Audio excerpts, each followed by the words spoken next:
Bibigyan ko kayo ng malupit na tip dito sa Honor of Kings tropa. 2 games lang ay gold na kayo.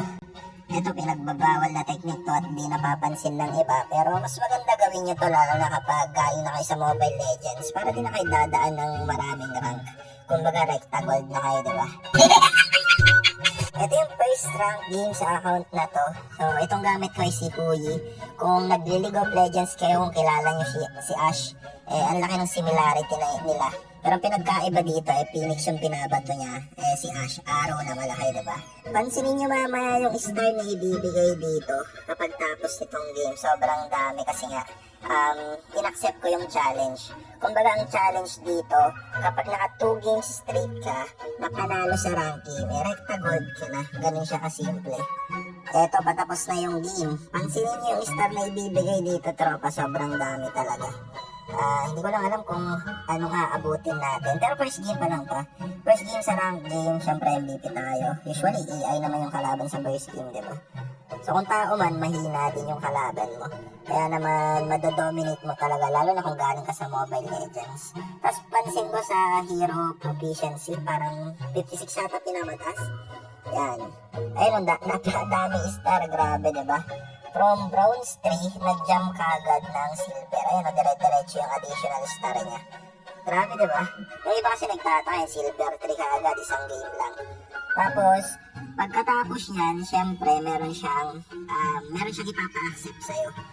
Syempre, bago yun, confirm lang natin itong mga lumalabas kasi madami yun.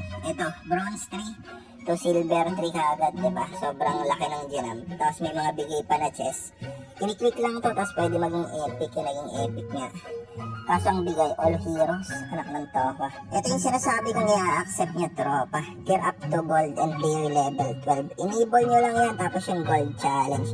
Win this match and you'll be promoted to gold 4, diba?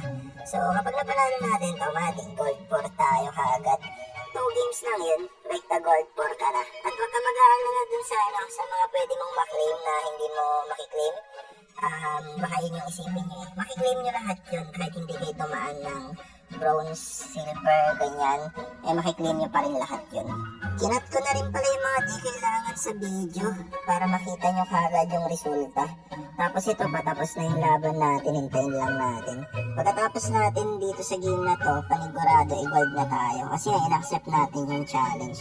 Pag di in-accept yun, dami nyo pang dadaan ng rank, diba? Matatagalan kayo.